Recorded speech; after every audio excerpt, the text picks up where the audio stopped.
Selamat siang. Jemaat Tuhan sekalian, Tuhan berkati tim pelayanan di rumah Tuhan. Ya. Tuhan berkati kalian dengan kekuatan kesehatan hari demi hari. Saudaraku, pada hari ini saya akan mengajak kita belajar pelajaran firman Tuhan, teks di mana saya akan melanjutkan pembahasan kita yang dari 2 minggu yang lalu. Ya, kalau Anda ingat 2 minggu lalu kita belajar dari Yohanes pasal 14. Itu di mana di bagian itu kita belajar tentang pribadi yang ketiga daripada Tritunggal, yaitu Roh Kudus. Bagaimanakah Allah Roh Kudus Sang Penolong itu menolong kita? Nah, itu menjadi tema yang kita angkat di Yohanes pasal 14. Dan hari ini kita akan masuk kepada Yohanes pasal 15. Ya, ini pasal yang sangat populer. Mungkin dari Anda dengar Yohanes 15, Anda sudah bisa menebak. Ini adalah tentang pokok anggur yang benar, ya. Akulah pokok anggur yang benar, Bapakulah pengusahanya. Nah, itu merupakan bagian pertama di pasal 15. Tetapi hari ini kita akan belajar mulai dari ayatnya yang ke-9. Jemaat Tuhan sekalian. Jadi dari ayat 9 sampai 17. Mengapa? Karena ayat 1 sampai 8 itu sudah pernah saya bawakan pelajaran itu di bulan November yang lalu, ya. Di bulan November yang lalu sudah saya bawakan pelajaran mengenai pokok anggur yang benar, yaitu di ayat 1 sampai ke 8. Silakan buka kembali kalau Anda punya catatan. Tetapi yang menarik adalah justru tema yang ada di ayat 9 sampai 17 merupakan kelanjutan dari pasal 14. Jadi pembahasan mengenai pokok anggur dari ayat 1 sampai 8 itu mengisi di bagian tengah. Tapi sebenarnya ayat 9 sampai 17 justru melanjutkan pasal ke-14. Ya. Nah, hari ini saya akan berikan tema untuk pelajaran kita bersama itu adalah mengenai seperti pujian tadi kita naikkan, kesatuan di dalam kasih. Kesatuan di dalam kasih. Itu bukan tema hari ini. Namun sebelum itu mari kita baca bersama ayatnya. Dan juga begini, saya akan berikan sedikit overview ya. Saya akan berikan sedikit ringkasan dengan cepat pelajaran bulan November yang lalu dari ayat 1 sampai 8 ya. Dengan cepat dan singkat supaya at least ya menjadi satu bagian lah. Oke, pokok anggur yang benar, Yohanes pasal 15. Akulah pokok anggur yang benar dan Bapakulah pengusahanya. Setiap ranting padaku yang tidak berbuah dipotongnya dan setiap ranting yang berbuah dibersihkannya supaya ia lebih banyak berbuah. Kamu memang sudah bersih karena firman yang telah kukatakan kepadamu. Tinggallah di dalam aku dan aku di dalam kamu, sama seperti ranting tidak dapat berbuah dari dirinya sendiri kalau ia tidak tinggal pada pokok anggur. Demikian juga kamu tidak berbuah jikalau kamu tidak tinggal di dalam aku. Akulah pokok anggur dan kamulah ranting-rantingnya. Barang siapa tinggal di dalam aku dan aku dalam dia, ia berbuah banyak. Sebab di luar aku kamu tidak dapat berbuat apa-apa. Barang siapa tidak tinggal di dalam aku, ia dibuang keluar seperti ranting dan menjadi kering. Kemudian dikumpulkan orang dan dicampakkan ke dalam api lalu dibakar. Jikalau kamu tinggal di dalam aku dan firmanku tinggal di dalam kamu, mintalah apa saja yang kamu kehendaki maka kamu akan menerimanya. Dalam hal inilah Bapakku dipermuliakan, yaitu jikalau kamu berbuah banyak, dan demikian kamu adalah murid-muridku. Saya akan berikan overview secara cepat. Ayat 1 sampai 8 bisa kita bagi menjadi 3 bagian utama. Di mana ayat 1 sampai 3 ya, 1, 2, 3. Di situ firman Tuhan berbicara tentang bahwa berbuah di dalam hidup itu adalah hasil daripada sebuah proses pembaharuan budi. Di mana berbuah dalam hidup, ya kita sering dengar ya, berbuah lah. Kita orang Kristen harus menghasilkan buah. Harus ada buah dong, buah pertobatan, berbuah jiwa-jiwa, buah kehidupan dan sebagainya, oke. Nah, ayat 1-3 memberikan kita satu dasar untuk berangkat adalah bahwa buah dalam kehidupan itu dihasilkan melalui pembaharuan budi. Nah, pembaharuan budi ini di ayat yang kedua digunakan gambaran dibersihkan. Nah, dibersihkan ini adalah dikuduskan, dibersihkan ini adalah diproses, ya. Jadi proses pembersihan yang dikerjakan oleh Tuhan, oleh Allah Roh Kudus, itu kita kenal dengan proses sanctification. Nah, jadi bagian pertama ayat 1-3 berbicara tentang hidup yang berbuah itu oleh karena pembaharuan, oleh karena pengudusan yang dikerjakan oleh Allah Roh Kudus melalui firman. Melalui firman. Ya, karena di situ dikatakan adalah kamu memang sudah bersih karena firman yang telah kukatakan kepadamu. Jadi melalui firman, saudaraku. Oke. Nah, bagian kedua itu di ayat 4, 5 dan 6. Di situ Tuhan katakan kamu mesti tinggal dalam aku. Di luar aku kamu tidak bisa berbuat apa-apa. Hanya dalam aku kamu bisa berbuah. Nah, jadi bagian 4, 5, 6 ini poin yang penting kita perlu catat adalah Tuhan katakan bahwa kamu harus tinggal dalam aku yang adalah pokok anggur. Pokok anggur itu artinya pohon utamanya. Kamu itu carangnya. Nah, saya pernah katakan di pembahasan yang lalu bahwa tinggal di dalam Tuhan di sini bukan seperti sebuah benda dalam lemari. Baju itu tinggal dalam lemari. Nah, itu bukan makna kata yang ada di Yohanes 15 ini. Karena tinggal di dalam aku di sini persis seperti yang Tuhan Yesus gunakan gambarannya. Pohon. Artinya apa? Organik. Artinya carang itu mesti tinggal menempel pada pokok anggur. Namun bukan hanya menempel. Dia harus satu kehidupan. Dia harus menyalurkan nutrisi dan kemudian dia menghasilkan buah. Jadi tinggal dalam aku di sini bukan berarti Anda dan saya kemudian ya aku kan tinggal dalam Tuhan, statusku kan anak Tuhan, ya sudah. Bukan, tapi tinggal dalam Tuhan ini adalah satu kehidupan. Tinggal dalam Tuhan ini adalah fungsi, bukan status, fungsi. Nah, ini bagian kedua harus kita catat ya di ayat 4, 5 dan 6. Dan firman Tuhan katakan, di luar aku, kamu kering, kamu mati. Mau gak mau akan dicampakkan kepada api, saudaraku. Ya, kebalikan daripada organik, kebalikan daripada hidup, kering dan mati. Oke, nah bagian terakhir itu ayat 7 dan 8. Poin utama yang harus kita catat adalah, Tuhan katakan, dalam hal inilah ayat 8 ya, Bapakku dipermuliakan jika kamu berbuah banyak. Dengan demikian kamu muridku. Jadi poin utama di sini apa? Hidup kita boleh berbuah. Hidup kita boleh menjadi seorang Kristen yang sejati. Tujuannya adalah memuliakan Tuhan.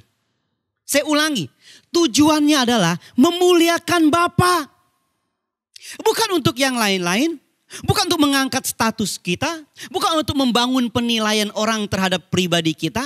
Kita melayani bukan supaya orang melihat kita begitu baik, begitu layak, begitu. Tidak. Kita boleh menghasilkan buah di dalam pelayanan, dalam kehidupan untuk mempermuliakan Bapa, untuk mempermuliakan Tuhan, untuk menyatakan kuasa Tuhan. Nah, jadi itu poin yang ada di ayat 7 dan 8. Saya bagi menjadi 3 bagian, sekilas saja kita bahas ya. Nah, tapi saya akan beranjak langsung kepada teks yang hari ini akan kita pelajari bersama. Mari kita kembali membaca Alkitab kita di Yohanes 15. Ya, jadi ini belum penutup khotbah jemaat Tuhan, baru overview yang lalu ya. Baik, kita lihat ayat ke-9 sampai ke-17. Seperti Bapa telah mengasihi aku, demikianlah juga aku telah mengasihi kamu. Tinggallah di dalam kasihku itu. Jikalau kamu menuruti perintahku, kamu akan tinggal dalam kasihku seperti aku menuruti perintah Bapakku dan tinggal dalam kasihnya. Tema 2 minggu yang lalu.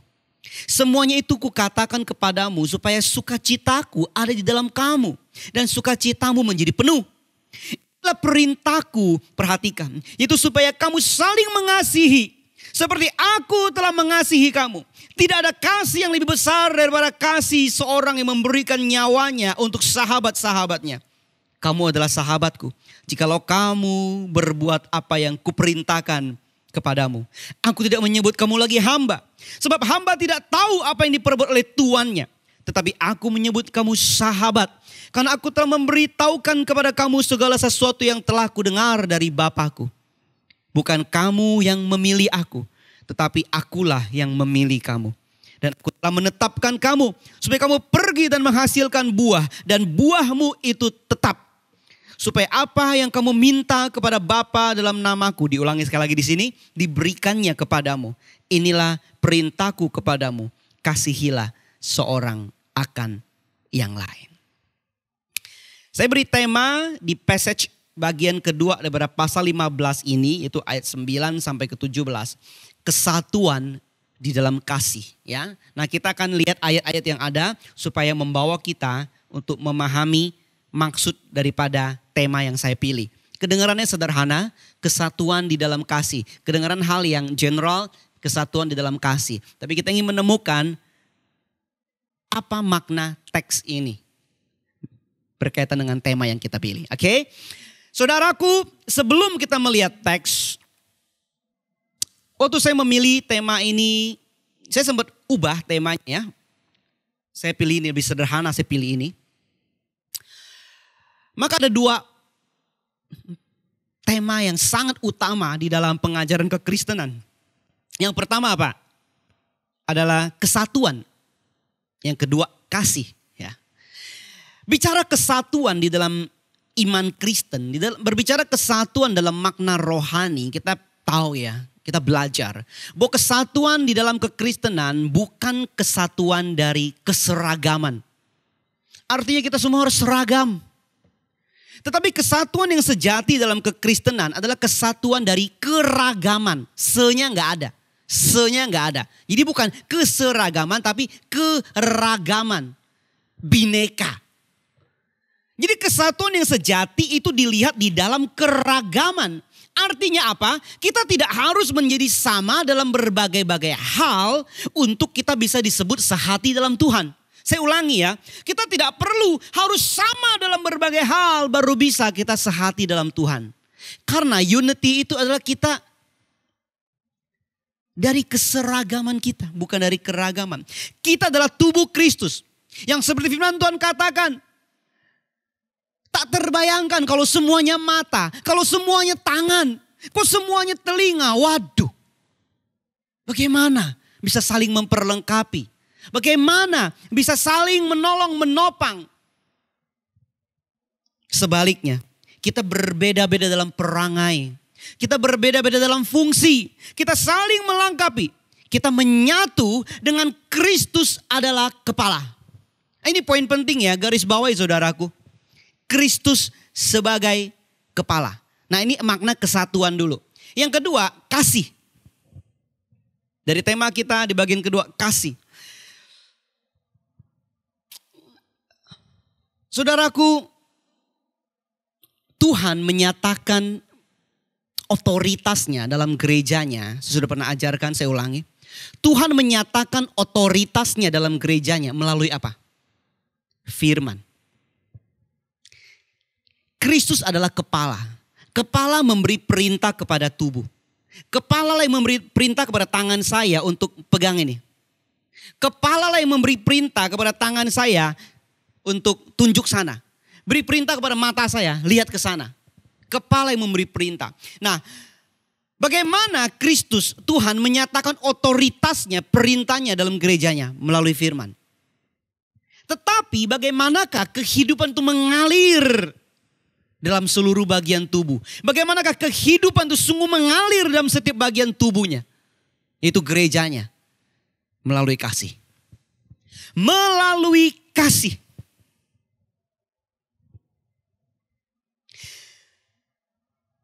Namun kasih di sini ya, adalah kasih yang sungguh-sungguh ya saudaraku. Kasih di sini itu adalah kasih yang betul seperti yang dinyatakan oleh Alkitab ya. Bukan kasih yang, oh gitu ya, oh ya udahlah nggak apa-apa. Oh kamu maunya gitu ya, daripada nanti kita ini ya udahlah nggak apa-apa. Kasih yang tidak berani menyatakan kesalahan itu bukan kasih. Yang tidak berani menasehati, tidak berani mengingatkan dengan firman, itu bukan kasih. Jadi kasih di sini adalah kasih yang ada kalanya harus konfrontatif. Jika ada ketidakbenaran, itu kasih. Kenapa? Karena kasih adalah kerinduan untuk melihat gereja Tuhan kita semua sama-sama ada di dalam jalan kebenarannya. Jadi ketika ada kalanya harus konfrontatif, itu kasih. Sebagaimana kita sebagai orang tua mendidik anak kita. Tidak mungkin kita permisif terus. Tidak mungkin kita oke. Kita tahu tuh hal yang tidak benar. Nah jadi kasih di sini salah satu bagian yang kita perlu soroti. Itu adalah kasih yang seperti yang Alkitab nyatakan. Yaitu kasih yang menuntun kepada kebenaran. Ya, namun semuanya itu harus dilakukan dengan roh lemah lembut. Semua itu harus dilakukan dengan motivasi hatinya benar. Alasan hatinya mesti benar. Dan itu semua dilakukan dengan sambil menjaga diri kita jangan sampai jatuh. Nah ini prinsip ada di mana? Di Galatia pasal ke-6. Silakan baca, silakan pelajari. Prinsip ini ada di Galatia pasal 6. Ya, nah kita menyoroti bunyi tema kita dulu. Nah, sekarang kita langsung masuk kepada nats Alkitab kita, kepada teks Alkitab kita. Di ayat ke-9 firman Tuhan katakan, seperti Bapa telah mengasihi aku, demikian juga aku telah mengasihi kamu. Tinggallah di dalam kasihku itu. Indah ya. Tuhan Yesus memulai dengan sebagaimana Bapa telah mengasihi aku ini telah mengasihi kamu. Kasih daripada Tuhan itu adalah kasih yang mengalir. Kasih yang daripada Tuhan adalah kasih yang tidak stuck. Kasih yang tidak tertimbun. Tapi dia mengalir. Berapa waktu lalu saya temenin anak saya sekolah minggu. Ya masih online jadi saya temenin depan TV. Guru sekolah minggu kita menyanyikan satu pujian yang bikin saya nostalgia. Karena itu waktu saya kecil di gereja di kampung halaman. Itu juga dinyanyikan. Lagunya begini. Yesus cintaku, ku cinta kau, kau cinta dia. Tapi yang bikin saya langsung berpikir saat itu adalah dia punya gaya. Peraga, ada gaya peraganya ya. Kita tahu sekolah minggu ya, penting itu. Guru-gurunya begini. Yesus cintaku, ku cinta kau, kau cinta dia. Ini lingkaran begitu. Enggak ada yang salah. Ya, kita memang mencintai Tuhan at the end, kita semua harus belajar. Tapi dulu waktu saya kecil, di kampung saya, guru sekolah minggu saya peragakannya beda. Begini, Yesus cintaku, ku cinta kau, kau cinta dia, tunjuk lain. Saya merasa saya lebih sreg dengan yang dulu saya kecil itu loh. Ya mungkin karena itu saya dulu kecil jadi tertanam begitu.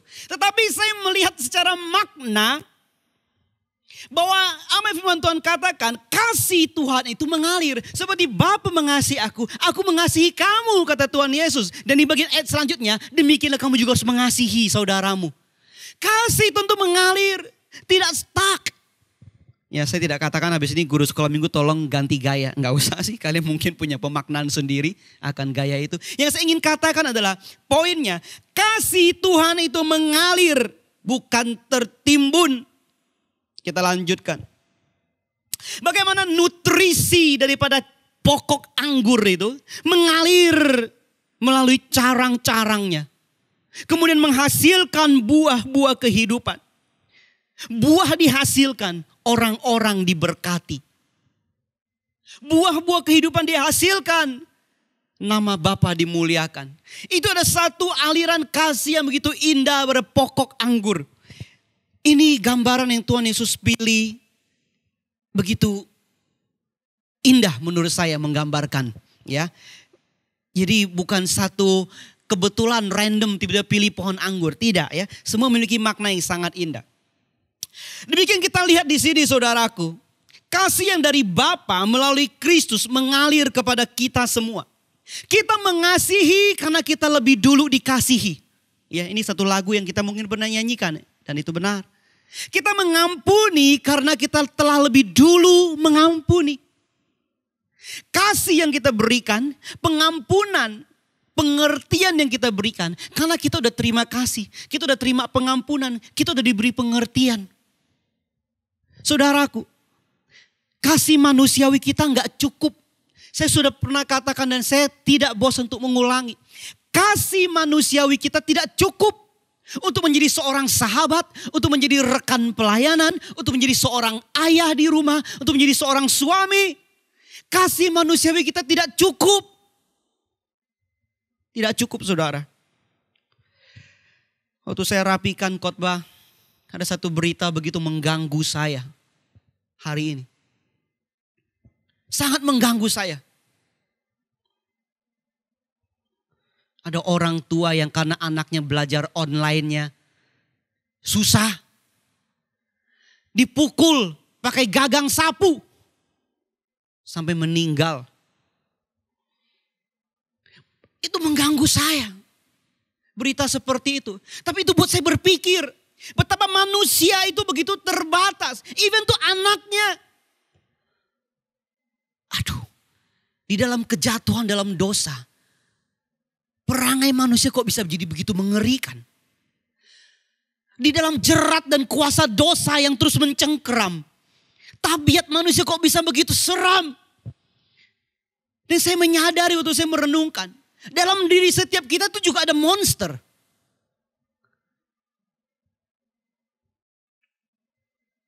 Ada pemberontakan terhadap Allah. Yang kalau kita tidak terima kasih dari Tuhan. Kita tidak terima kelembutan hati dari Tuhan. Kita tidak biarkan Tuhan memproses kita. Seperti di ayat 3, ayat 2 dan 3 katakan. Kamu dibersihkan. Kamu dibersihkan. Oh saudaraku. Kita boleh mengasihi karena kita terima kasih daripada Tuhan. Kita boleh mengampuni karena kita menerima pengampunan dari Tuhan. Kita boleh belajar lembut hati karena kita telah belajar daripada Yesus yang lemah lembut dan rendah hati. Sekali lagi, kasih itu mengalir. Kita harus terima dari Tuhan. Kapan terakhir Anda duduk tenang di hadapan hadirat Tuhan? Menikmati kasih-Nya, merenungkan kasih-Nya. Kapan terakhir Anda berurai air mata kembali? Tuhan, terima kasih Engkau mengasihi aku orang berdosa ini. Kapan saudaraku? Kita butuh kasih Tuhan lebih daripada apapun. Oh, saya lanjutkan ayat ke-10. Jikalau kamu menuruti perintahku, kamu akan tinggal di dalam kasihku. Seperti aku menuruti perintah Bapakku dan tinggal dalam kasih-Nya. Ya, Anda mesti ingat kepada pembahasan 2 minggu yang lalu. Ya, bagaimana kita belajar bahwa kasih adalah motivasi yang tertinggi. Kasih adalah motivasi yang tertinggi bahkan dalam ketaatan. Kita taat bukan karena kita takut musibah. Seperti konsep agama secara umum. Tapi kita taat karena kita mengasihi Tuhan. Nah saudaraku, diulangi kembali di ayat ke-10 ini. Di pasal 15 ayat ke-10 Tuhan Yesus ulangi kembali. Jikalau kamu menuruti perintahku, kamu tinggal dalam kasihku. Artinya kasih itulah yang membawa kita belajar taat. Saudaraku. Ayat 10 ini adalah tema utama dari keseluruhan passage ini kalau saya melihat. Ya, ayat 10 adalah tema utama dari keseluruhan pasal kalau saya lihat. Yaitu apa?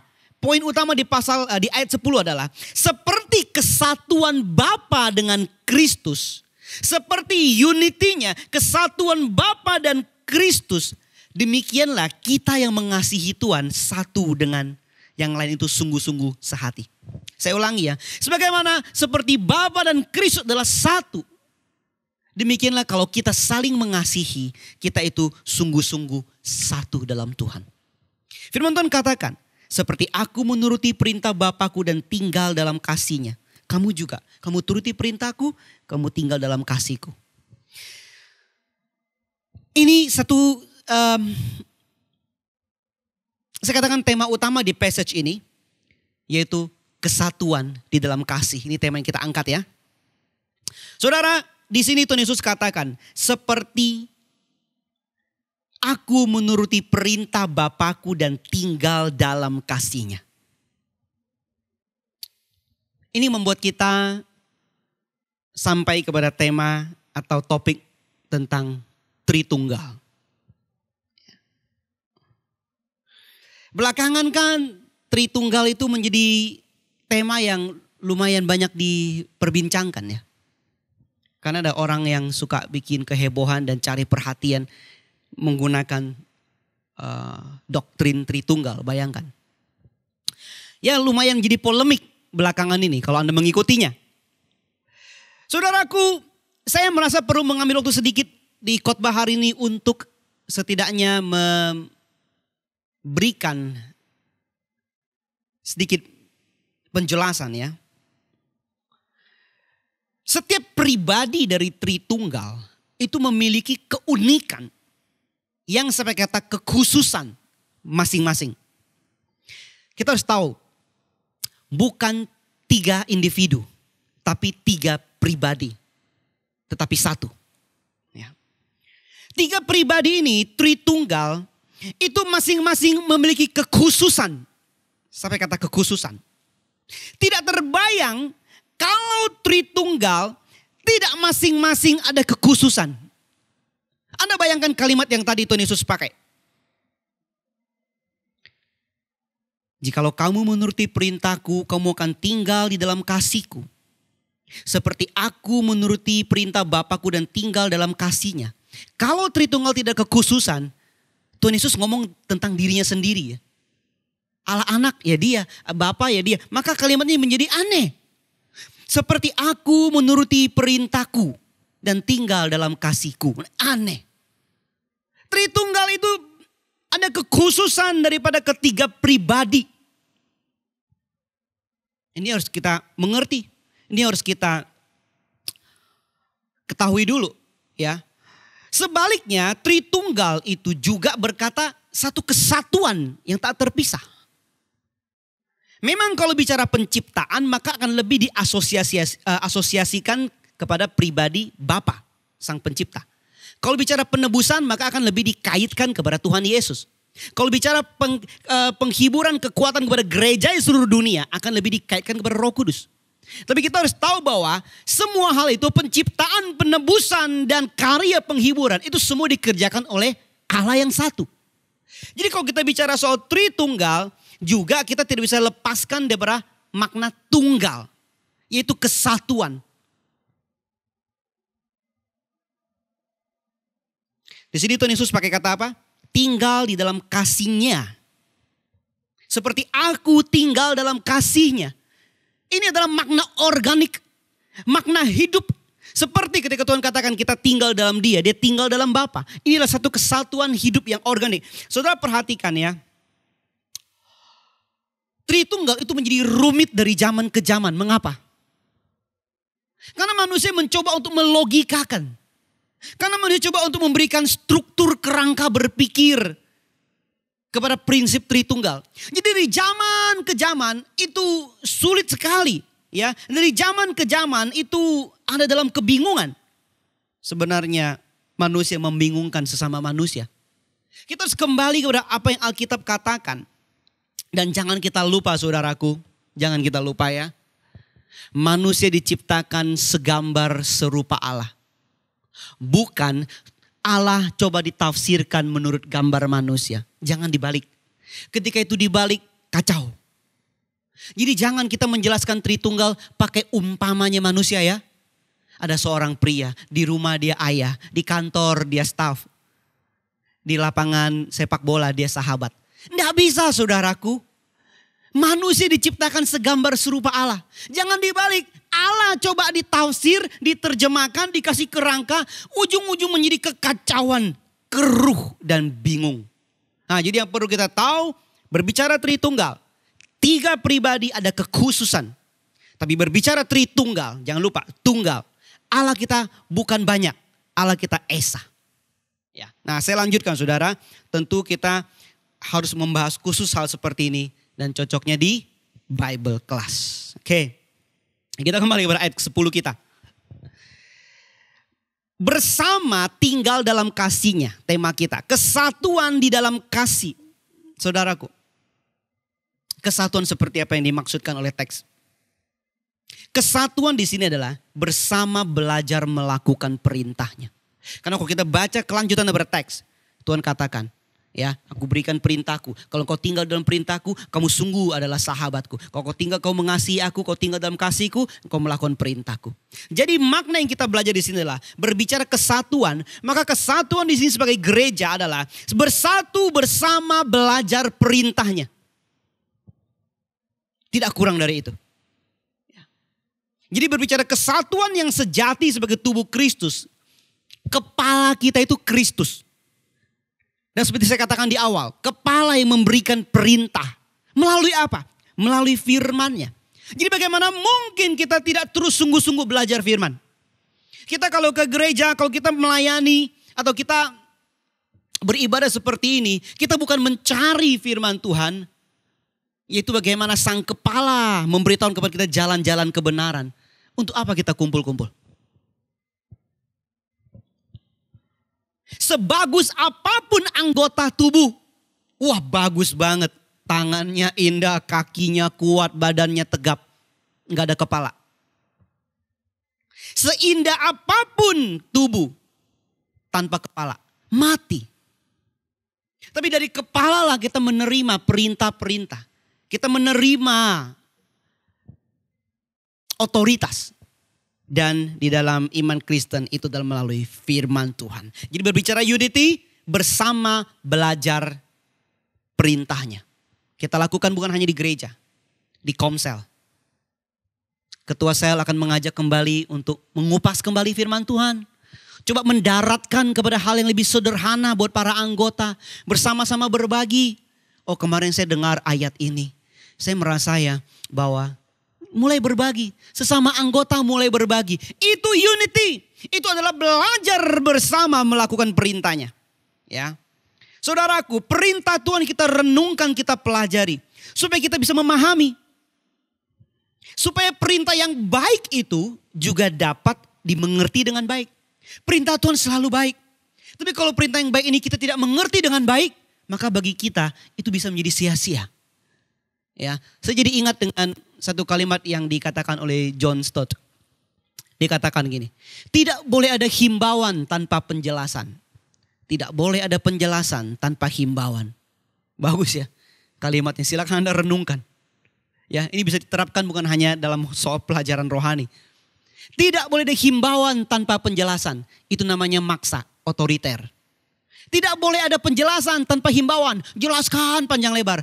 Jadi apa Pak directionnya? Nggak tahu, pokoknya jelas aja. Jadi bagus sekali kalimatnya. Artinya apa? Waktu ada perintah, waktu ada himbauan, kita berikan penjelasan. Nah, ya itu tugas kita bersama. Ya, terlebih bagi kami hamba-hamba Tuhan, itu adalah tugas yang kami emban. Baik, saya beranjak kepada ayat yang ke-11. Semua itu kukatakan kepadamu supaya sukacitaku ada di dalam kamu, dan perhatikan. Dan sukacitamu menjadi penuh. Sukacita sejati di sini yang digunakan kalimat oleh Tuhan Yesus adalah sukacita menjadi penuh. Luar biasa. Indah. Ya. Ini adalah sukacita. Kita harus belajar firman, harus lihat kepada konteks di atas ya. Sukacita di sini adalah sukacita karena melakukan perintah Tuhan. Sukacita di sini adalah sukacita karena mengasihi Tuhan. Jadi Tuhan katakan, semuanya itu kukatakan kepadamu. Perintah-perintah itu ya, firman-Nya itu. Supaya apa? Supaya sukacitaku ada di dalam kamu dan sukacitamu menjadi penuh. Sukacita Anda dan saya yang sejati, yang penuh ditemukan dalam apa? Mengasihi Tuhan. Ditemukan dalam apa? Belajar melakukan firman-Nya. Saudaraku, Anda sebagai orang percaya, buktikan. Berjalanlah sedemikian rupa mengasihi Tuhan. Belajar dan ketetapan firman-Nya. Dan belajar hati yang sungguh mengasihi Tuhan. Tidak ada sukacita yang lebih besar daripada itu.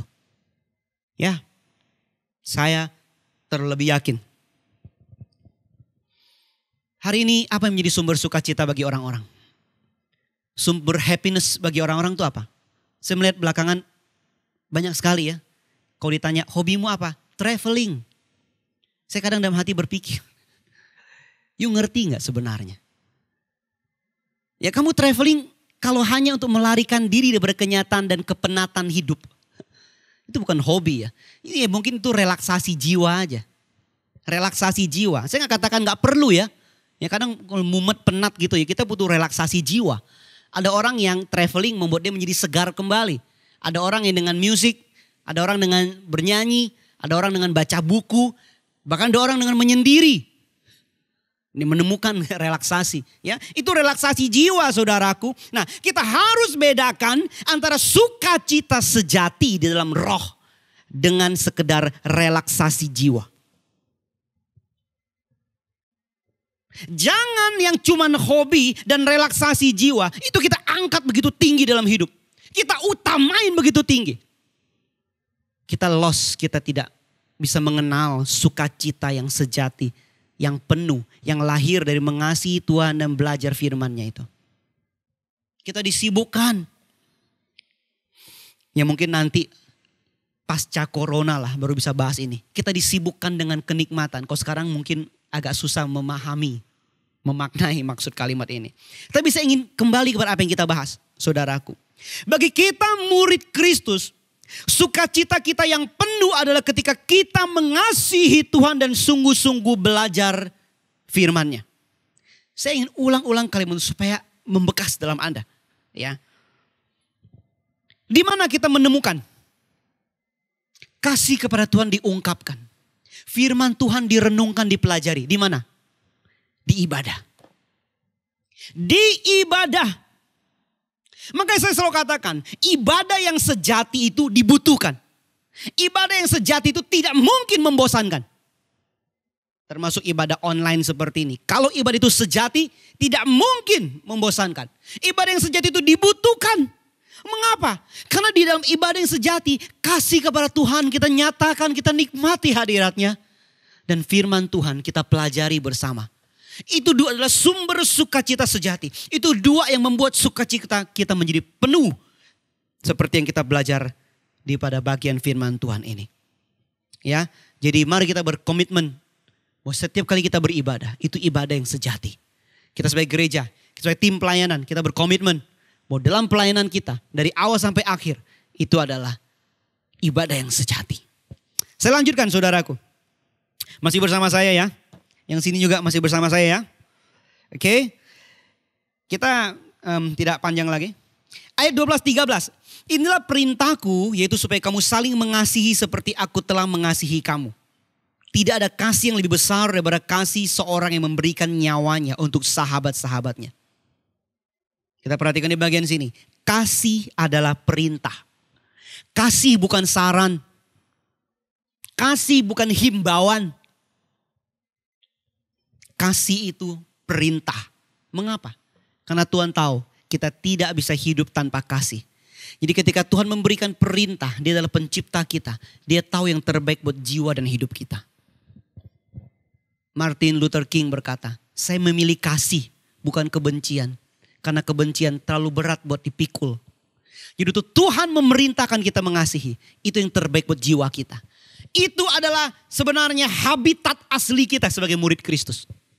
Jadi kalau kita terperangkap oleh benci, kita terperangkap oleh amarah, kita terperangkap oleh dendam, saudaraku, itu bukan habitat asli kita sebagai murid Kristus. Jangan mau. Berdoa, Tuhan, aku tidak mau. Itu terlalu berat buat aku pikul. Aku mau turut perintah-Mu saja. Inilah perintahku, itu supaya kamu saling mengasihi. Amin. Kasih yang Tuhan nyatakan, kasih yang Tuhan katakan kita untuk meneladani Dia adalah kasih yang standarnya sangat tinggi. Standarnya sangat tinggi.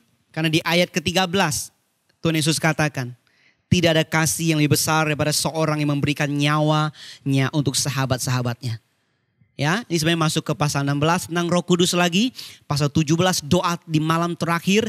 Jadi sebenarnya ini dekat dengan peristiwa Tuhan Yesus akan menyerahkan dirinya mati di kayu salib. Tuhan sudah memberitahukan di bagian ini. Tidak ada kasih yang lebih besar daripada seorang yang memberikan nyawanya untuk sahabat-sahabatnya. Dan jangan lupa di ayat selanjutnya Tuhan katakan, kalian adalah sahabat-sahabat. Jadi standar yang Tuhan berikan kepada kita tentang kasih itu tinggi sekali. Saudaraku, tapi hari ini kita mungkin tidak sampai harus menyerahkan nyawa untuk sahabat-sahabat kita. Mungkin kita belum sampai ada satu situasi di mana kita harus berkorban nyawa untuk sahabat-sahabat ya. Tetapi saya ingin memberikan pertanyaan kepada kita. Maukah kita menyerahkan? Maukah kita merelakan kenyamanan kita, waktu kita untuk menolong orang lain mengenal Kristus? Itu kan namanya menyerahkan diri untuk sahabat-sahabat. Maukah kita merelakan kenyamanan kita, waktu kita untuk menolong, untuk melayani orang lain menjadi murid Kristus. Untuk melakukan amanat agung yang kita bahas 2 minggu yang lalu. Amanat agung itu bukan hanya bawa orang ke gereja plek selesai. Tapi ajarkanlah mereka untuk setiap perintah-perintahku. Akan semua yang kuajarkan kepadamu, ajarkanlah mereka. Amanat agung itu bicara pengorbanan. Kita sudah dengar, kita belajar 2 minggu yang lalu. Amanat agung berbicara pekerjaan yang Tuhan bebankan kepada kita. Maukah kita? Kita mungkin tidak sampai harus menyerahkan nyawa. Tapi maukah kita turut ambil bagian? Oh, waktuku terlalu berharga. Waktu orang lain kurang berharga. Orang lain aja. Loh. Semua orang waktunya berharga. Kalau yang tidak berharga yang kita serahkan kepada Tuhan itu bukan persembahan. Persembahan adalah ketika di pihak kita ada yang dikorbankan. Kasih itu sama. Ketika dari pihak kita ada yang dikorbankan itu baru kasih. Kalau tidak ada yang dikorbankan itu bukan kasih. Itu namanya sama-sama hobi. Jadi saudaraku, kita mungkin tidak sampai harus menyerahkan nyawa. Tapi maukah kita menolong orang lain menjadi murid Kristus? Panggilan saya di dalam pelayanan ini adalah pengajar. Saya menyadari betul bebannya. Saya harus duduk belajar. Saya harus merenung. Saya harus mengkhotbahkan jiwa saya sendiri dulu. Sebelum saya berkhotbah seperti ini. Saya harus sungguh-sungguh biarkan firman Tuhan itu menembus jiwa saya. Saya renungkan berulang. Khotbah saya bahkan saya ketik berhalaman-halaman. Mengapa? Supaya waktu saya naik ke depan melayani Tuhan, ini bukan rangkaian kata-kata mati. Kering, kayak gurun. Tapi supaya ketika firman diberitakan, ini seperti air hidup yang mengalir. Jiwa yang dengar itu disegarkan. Semangat yang loyo dibangkitkan. Hati yang keras bertobat. Itu namanya air hidup yang mengalir. Maukah saya merelakan waktu?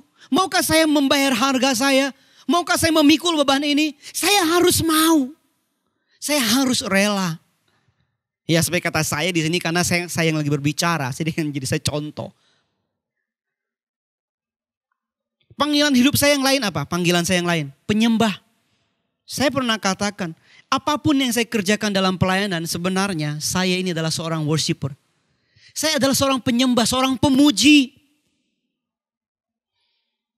Apakah bisa saya menjadi seorang penyembah di tengah-tengah pelayanan mengangkat pujian, mengajak orang lain menyembah Tuhan, masuk dalam hadirat Tuhan. Tapi sehari-hari saya jauh daripada menyembah Tuhan. Sehari-hari saya jauh dari memuji Tuhan dan jauh dari duduk tenang di hadiratnya. Gak mungkin bisa saudaraku. Tidak mungkin bisa. Kita yang seorang penyembah, pelayan-pelayan, worshiper. Kita ini orang-orang yang ada hubungan yang dibangun sama Tuhan. Kita ada kerinduan yang kita pupuk. Di waktu-waktu orang gak lihat. Mungkin hanya keluarga kita yang tahu. Ya, ada syukur yang terus terangkat kepada Tuhan. Sehingga waktu kita berdiri melayani di rumah Tuhan sebagai penyembah. Penyembahan kita itu mengalir begitu hidup. Hati yang kering pun terbawa untuk ikut menyembah Tuhan. Itu namanya seorang pemimpin penyembahan. Itu namanya seorang pemimpin pujian. Mari setiap penyembah di BCC. Mari kita terus bertumbuh demikian ya. Kita terus bertumbuh demikian. Kembali pada apa yang saya katakan tadi. Kita mungkin tidak sampai harus berkorban nyawa buat jemaat Tuhan. Kita mungkin belum sampai harus berkorban nyawa buat sahabat-sahabat kita. Tapi maukah kita berkorban kenyamanan, waktu untuk melihat orang-orang semakin mengasihi Tuhan. Untuk melihat orang-orang jemaat Tuhan belajar semakin sebagai murid Kristus. Kita harus mau. Kita harus rela. seberapa intonasi yang naik ini. Bukan maksudnya saya marah-marah ya saudaraku. Ini ada satu kerinduan yang begitu besar. Ada satu hormat cinta kepada pekerjaan Tuhan. Seberapa saudara menangkapnya. Bahkan melalui intonasi yang saya pilih. Haleluya. Saya lanjutkan ayat ke-14. Kamu adalah sahabatku jikalau kamu berbuat apa yang kuperintahkan kepadamu. Di sini Tuhan menambahkan bahwa kalau kita mengasihi dia. Yang kita belajar di pasal 14 ya. Kalau kamu mengasihi aku, kamu melakukan perintahku. Di sini kita belajar lagi. Kalau kamu melakukan perintahku, kamu sahabatku. Jadi satu penambahan. Kalau kamu mengasihi aku, kamu melakukan perintahku. Kalau kamu melakukan perintahku, kamu sahabatku. Ya saudaraku, kita langsung ke 15. Ini satu keterkaitan. Aku tidak menyebut kamu lagi hamba. Karena hamba tidak tahu apa yang dikerjakan tuannya. Tapi aku menyebut kamu sahabat. Perhatikan. Karena aku telah memberitahukan kepadamu segala sesuatu. Ingat pelajaran 2 minggu lalu? Ajarkanlah mereka segala sesuatu yang. Segala sesuatu kuberitahukan kepadamu. Karena kamu sahabat. Sahabat adalah mereka yang bahkan isi hati itu dicurahkan. Ya, di Amsal dikatakan apa? Sahabat itu saking dekat bisa lebih daripada brother. Ya. Nah, sahabat adalah orang yang kepadanya kita bisa mencurahkan hati kita. Mungkin kegundahan kita. Kita bisa open. Itu sahabat. Beda dengan kenalan. Beda dengan teman. Sahabat. Ya. Jika kita belajar firman Tuhan. Perhatikan. Jika kita belajar firman Tuhan, kita dapat semakin mengenal.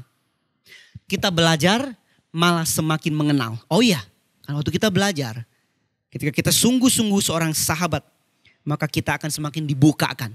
Itu yang firman Tuhan katakan. Aku memberitahukan kepadamu segala sesuatu. Jadi kita tidak boleh ya, jemaat Tuhan, berpikir atau mengatakan, wah dia lebih rohani. Wah dia itu memang lebih apa ya? Lebih ngerti firman dia. Saya kurang ngerti. No. Dengar jemaat Tuhan. Itu karena kita tidak mau sungguh-sungguh bayar harga. Itu karena kita tidak mau sungguh-sungguh belajar. Kita tidak boleh sembunyi di belakang kalimat. Dia lebih rohani. Dia lebih ngerti. Saya kurang ngerti. No. Bagi mereka yang mau akan semakin mengerti. Saya ulangi. Bagi mereka yang mau akan semakin mengerti. Karena kepada sahabat Tuhan bukakan. Kepada sahabat Tuhan beritahukan segala sesuatu. Maukah kita menjadi sahabat-sahabat Tuhan? Ini privilege yang luar biasa loh. Dia adalah Tuhan, Raja, Juru Selamat Agung kita. Menyebut diri kita sahabat. Ini kehormatan yang aduh. Maukah saudara? Kau udah berkata, ya Tuhan saya rindu, saya mau belajar firman. Belajar firman-Nya. Karena Tuhan Yesus katakan, kalau kamu berbuat apa yang kuperintahkan, kamu adalah sahabatku. Dan karena kamu sahabatku, aku beritahukan segala sesuatu. Oh, this is beautiful. This is beautiful. Saya sampai kepada penutup di ayat ke-17.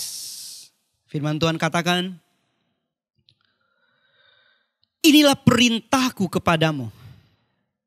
Apa? Perintah yang mau kita pelajari.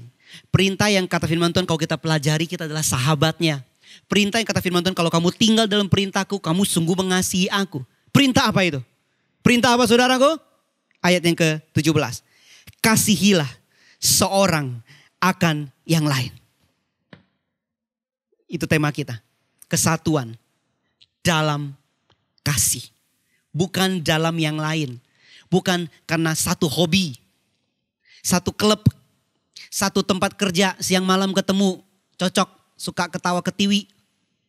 Berasal dari daerah yang sama, bahasanya sama. No, itu semua faktor-faktor gak penting dalam tubuh Kristus. Ya bisa lebih akrab, ya bagus. Tapi itu bukan faktor di dalam kesehatian di dalam tubuh Kristus.